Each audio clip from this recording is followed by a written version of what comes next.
चलो वहां दीप जलाए जहां अभी भी अंधेरा है। વાત છે માનવ વિકાસની વિશિષ્ટ પ્રવૃત્તિઓની, વાત છે માનવ ગૌરવની, સ્ત્રી સશક્તિકરણની। અમદાવાદના ઝૂંપડપટ્ટી વિસ્તારમાં બહેનોને બ્યુટી પાર્લરની તાલીમ આપીને પગભર કરી છે। વાત છે દર્શક ગ્રામીણ વિકાસ ટ્રસ્ટની, જેને રણ વિસ્તારમાં 8,000 કરતાં વધુ વૃક્ષો વાવીને પ્રકૃતિની ખૂબ સારી સેવા કરી છે। અને આખરે માનવ જીવનનો ઉદ્દેશ પણ આ જ છે ને। નમસ્કાર દોસ્તો,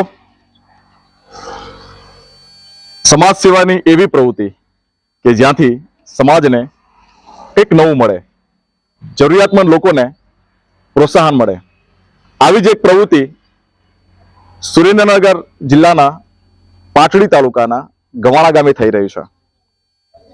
દસાડા બેચરાજી રોડ ઉપર આવેલું સર્વોદય વિકાસ ટ્રસ્ટ સમાજ સેવાની ખૂબ સારી પ્રવૃત્તિ કરે છે। 3,000 કરતા પણ વધારે બહેનોને સીવણની તાલીમ આપીને પગભર કરી છે। અમદાવાદ જેવા વિસ્તારમાં 400 જેટલી બહેનોને બ્યુટી પાર્લર દ્વારા એની તાલીમ આપી અને એમને પગભર કરી અને ગૌરવશાળી જીવનની એક દિશા આપી છે। સાથે સાથે 8,000 કરતા પણ વધુ વૃક્ષો વાવી અને રણ વિસ્તારને હરિયાળો કરવાનો પ્રયત્ન કર્યો છે। ત્યારે આ ટ્રસ્ટ વિશે અને આ ટ્રસ્ટનું જે સંચાલન કરે છે એવા જયેશભાઈ આપણી વચ્ચે ઉપસ્થિત છે। જયેશભાઈ રાવલના પરિચયથી અને ટ્રસ્ટના પરિચયથી આપણે શરૂઆત કરીએ। આ સંસ્થાનું નામ દર્શક ગ્રામીણ વિકાસ ટ્રસ્ટ છે। હું પોતે મનુભાઈ પંચોળી, એમનું ઉપનામ છે દર્શક, એમનો વિદ્યાર્થી છું। કાયમ દર્શકને અમે યાદ રાખી શકીએ અને એમને જે અમને શીખવાડ્યું છે, જે કેળવણી આપી છે, એનો પ્રચાર પ્રસાર થતો રહે એટલે અમે અમારા ટ્રસ્ટનું નામ દર્શક ગ્રામીણ વિકાસ ટ્રસ્ટ રાખ્યું છે। 2000ની સાલમાં દર્શકના આશીર્વાદ સનતભાઈ મહેતા, જે સુરેન્દ્રનગરના સંસદ સભ્ય હતા, અરવિંદભાઈ આચાર્ય, વઢવાણના ધારાસભ્ય, દ્વારકાદાસ જોશી, બધાના સહિયારા પ્રયત્નોથી અને સહકારથી અમે દર્શક ગ્રામીણ વિકાસ ટ્રસ્ટની શરૂઆત કરેલી। શરૂઆતમાં મેં ટ્રસ્ટનું રજીસ્ટ્રેશન નહોતું કરાવ્યું, પણ દર્શક મહિલા આજીવિકા પુનઃસ્થાપન કાર્યક્રમની શરૂઆત કરેલી। અને એ દર્શકનું માનવું એવું હતું કે જેની સાથે જરૂરમંદ સાથે કામ કરીએ છીએ એને સહાય કરતા સ્વરોજગારની તાલીમ આપીને આર્થિક રીતે પગભર કરવામાં આવે તો એ સોમાનભેર પોતાનું જીવન જીવી શકે। એટલા માટે અમે બીજી સહાયની પ્રવૃત્તિઓ કરતા તાલીમ અને સ્વરોજગારને વધારે પ્રાધાન્ય આપ્યું છે। અત્યારે દર્શકના પુત્ર છે રામચંદ્રભાઈ પંચોળી, આ સંસ્થાના પ્રમુખ છે। 2-3 લોકભારતીના અધ્યાપક હરજીભાઈ દુધાત, ડોક્ટર દીપ્તિબેન પંચોલી, પરિમલભાઈ દેસાઈ સુરત, અજીતભાઈ દોશી મુંબઈ, આ અમારા બધા ટ્રસ્ટી મંડળમાં છે। બધા ગાંધી વિચાર સાથે સંકળાયેલા, કેળવણીકાર રચનાત્મક કામો સાથે સંકળાયેલા અમારા ટ્રસ્ટના ટ્રસ્ટી તરીકે અત્યારે સેવાઓ આપે છે। મારો દીવો તારા ઘરને સી રીતે રોશન કરી શકે દોસ્ત, સૌને પોતીકો અજવાળું હોય છે। અને જે લોકો ગુજરાતભરમાં, ભારતભરમાં સેવાનું અજવાળું પાથરી રહ્યા છે, સૌને મેં વંદન કરીએ છીએ। મિત્રો, ટ્રસ્ટની વિશેષ પ્રવૃત્તિ આપણે જોઈ છે।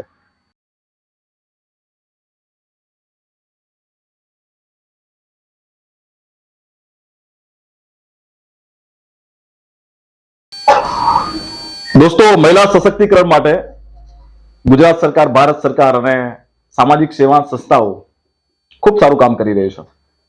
આપણે હાલ આ ટ્રસ્ટની પ્રવૃત્તિમાં છે, ઘણી બધી બહેનો સીવણ માટે પણ કામ કરી રહી છે। તો ટ્રસ્ટની પ્રવૃત્તિ વિશેષ જાણવા માટે જયેશભાઈને વિનંતી કે આપના ટ્રસ્ટ દ્વારા કઈ કઈ પ્રવૃત્તિ થાય છે? દર્શક ગ્રામીણ વિકાસ ટ્રસ્ટનો મુખ્ય હેતુ છે કે લોકોને સહાય કરતા એમને સ્વરોજગારની તાલીમ આપી અને સમાજમાં સોમાનભેર ઊભા રહેતા શીખવવાનું। 2000ની સાલથી અમે બહેનોને તાલીમનું કામ આપવાનું શરૂ કરેલું। તાલીમ એકલી આપીને છોડી નથી દેતા, તાલીમની સાથે સાથે અમે સ્વરોજગાર અપાવવાનો પણ પ્રયત્ન કરીએ છીએ। અત્યાર સુધી અમે 3,000 જેટલી બહેનોને સિલાઈ કામની તાલીમ આપી છે। 400 બહેનોને અમદાવાદ ઝુંપડપટ્ટીની બહેનો જે છે એને બ્યુટી પાર્લરની તાલીમ આપી છે। બહેનોને ઈંટ ભઠ્ઠાની તાલીમ આપી છે। પશુપાલન, ખેતીને લગતા ગ્રુપો બનાવી બહેનોના, એમને પણ સ્વરોજગાર લેતા કર્યા છે। એટલે અમારો જે હેતુ છે એ તાલીમની સાથે સાથે રોજગાર અપાવવાનો પણ છે। ખૂબ સરસ। મહિલા સશક્તિકરણની વાત આવે તો પહેલો જ મુદ્દો એ છે કે મહિલા પગ પર હોવી જોઈએ। અને જે લોકો ગુજરાતભરમાં આવું કામ કરી રહ્યા છે સૌને વંદન કરીએ છીએ। બહેનો ઘણા બધા છે, એમને ઘણી બધી પ્રવૃત્તિ છે. 3000 કરતા પણ વધુ બહેનોને આવી તાલીમ આપી છે, અને જે બહેનો અહીં તાલીમ લઈ રહ્યા છે એમાંથી એક બેનને આપણે પ્રશ્ન કરવો છે. એમનો પરિચય લઈએ. અને બેન, આપના પરિચયથી શરૂઆત કરીએ. આપ ક્યાંથી આવો છો અને અહીંના ટ્રસ્ટ દ્વારા, આપ સીવણની પ્રવૃત્તિ દ્વારા આપના જીવનમાં શું લાભ થયો છે? હું અહીંયા ગવાણા ગામથી ને જાઉં છું. મારું નામ કૃપાબેન છે. અહીંયા સીવવાથી બધું સીવવા મળે છે. અહીંયા ડ્રેસ, બ્લાઉઝ, બીજું તમે કઈ પણ કટિંગ કે બધું કરી શકો છો. અને અહીંયા સીવવાથી સારો લાભ થાય છે. અને આના કારણે અમે ઘરનું કામ કરીને બપોરે અહીંયા સીવવા આવીએ છીએ, એટલે એ કે અમે અમારા પગ ઉપર આમ ઊભા રહી શકીએ, અને અમારે કોઈ જોડે આમ આર્થિક રીતે અમારી પરિસ્થિતિ કે કોઈ પણ નબળી હોય તો અમે આના દ્વારાથી અમે આગળ ઘર પણ ચલાવી શકીએ છીએ. અને આનું કારણથી અમને ઘણો લાભ થાય છે. અને આ સારું છે કે અમારા ગામમાં આવો સ્ત્રીઓ માટે આવ્યો છે, તેના કારણે અમે આગળ જઈ શકીશું અને અમારા પગ ઉપર આ સિવાયને કામકાજ કરી શકશું. આર્થિક રીતે કોઈ પણ સ્ત્રી નબળી હોય તો એને કોઈ જાતનો કોઈનો જરૂર ના પડે, અને આ રીતે પોતાનું કામ ચલાવી શકે છે. ખૂબ સરસ. સરસ. મિત્રો, આર્થિક સ્થિતિ એ સૌથી મોટું એક પરિબળ છે. સ્ત્રી આર્થિક રીતે સંપન્ન હોય તો ગૌરવશાળી જીવન જીવી શકે. અને આ ટ્રસ્ટે જે એમને દિશા આપી છે, તો તમામ ટ્રસ્ટીઓના આભારી છે અને વંદન છે આ કામગીરીને. મિત્રો, સીવણ ક્લાસની બહેનો સાથે આપણે વાત કરી તો 400 જેવી બહેનોને બ્યુટી પાર્લર ક્ષેત્રે અમદાવાદમાં ખૂબ સારી તાલીમ આપીને પગ પર કરી છે. તો અહીંયા બહેનો ઉત્સાહભેર જોડાય છે. અને જોડાયા બાદ એમના જીવનમાં શું પરિવર્તન છે, જયેશભાઈને પૂછવા માંગીશું. અમે પાટડીમાં સીવણનું કાર્ય ચલાવતા હતા, ત્યારે પાટડીની અમદાવાદની ઝુંપડપટ્ટીઓમાં મેરેજ કરીને ગયેલી બહેનોની માગણી આવી કે તમે પાટડીમાં કરો છો તો અમદાવાદમાં પણ ઝુંપડપટ્ટીની બહેનો માટે તાલીમ શરૂ કરો તો અમને ફાયદો થાય.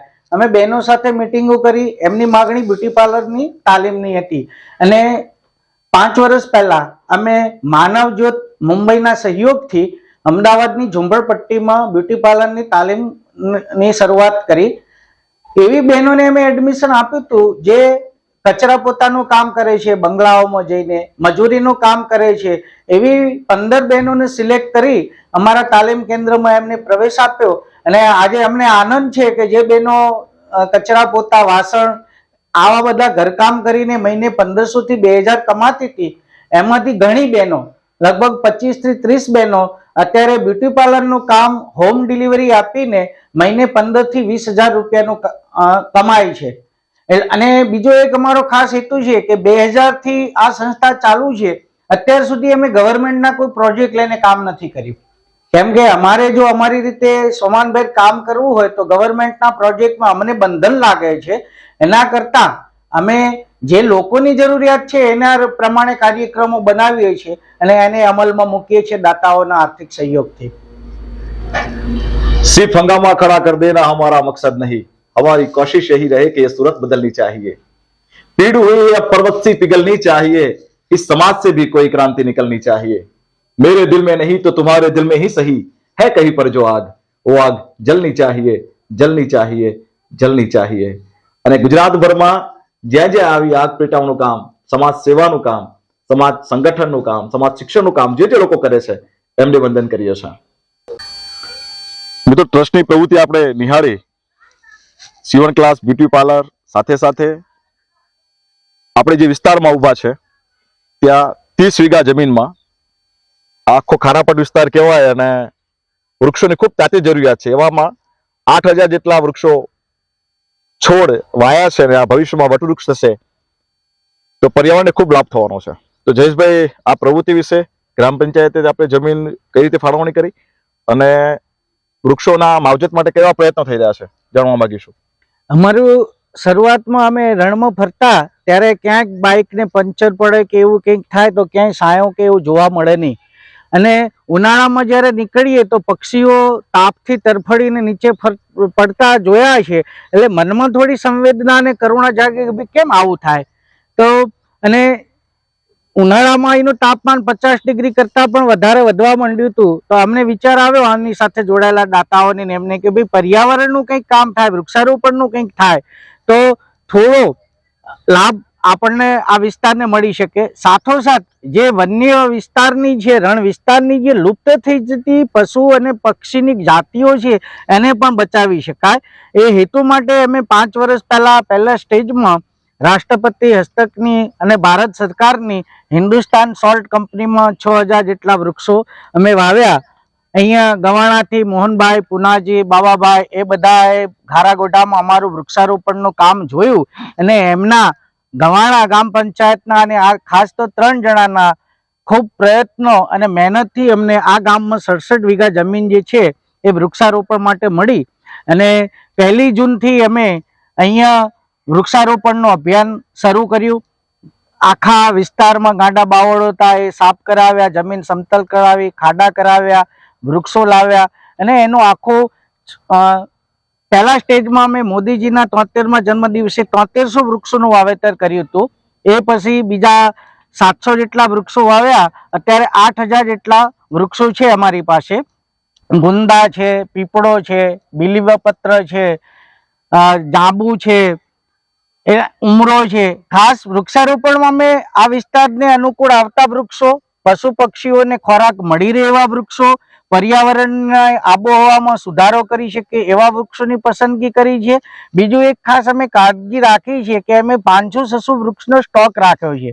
ક્યાંય ભૂંડ છે કે ગાય છે કે કોઈ ઢોર નુકસાન કરે કે છોડ બરી જાય તો એ ખાડો બીજા ચોમાસા સુધી એમને એમ ના રહે, પણ અઠવાડિયાની અંદર ફરીથી ત્યાં રિપ્લાન્ટેશન થઈ જાય. એટલા એની કાળજી રાખીને સ્ટોકમાં પણ અમે વૃક્ષો રાખ્યા છે. એટલે આખો આ 2 કે 5 વર્ષની અંદર વૃક્ષો બધા થઈ જશે એટલે આ ખારાપાટનું એક ગામ મોડલ બનવાનું છે. લોકો અહીંયા જોવા માટે આવશે અને આનું અનુકર કરી બીજા ગામ લોકોને પણ પ્રેરણા મળશે વૃક્ષારોપણની અને ગ્રામ વિકાસના કાર્યક્રમોની. ખૂબ સરસ મિત્રો, પ્રકૃતિ સેવાનું ખૂબ સારું કામ અને માનવ સેવાનું ખૂબ સારું કામ આ ટ્રસ્ટ દ્વારા થઈ રહ્યું છે. બેચરાજી દસાડા હાઈવે ઉપર, સુરેન્દ્રનગર બાજુથી આવો તો દસાડા બેચરાજી હાઈવે ઉપર ગવાણા ગામ છે અને ત્યાં આ પ્રવૃત્તિનું કેન્દ્ર છે. રોડ ઉપર જ આપ જ્યાં પણ હો અહીંથી નીકળો તો અવશ્ય મુલાકાત લેજો. માનવ સેવાની આવું પ્રવૃત્તિઓ જ્યાં જ્યાં પણ થઈ રહી છે સૌને વંદન કરીએ છીએ. ફરી મળીશું એક ઉજળા કામ સાથે. ધન્યવાદ.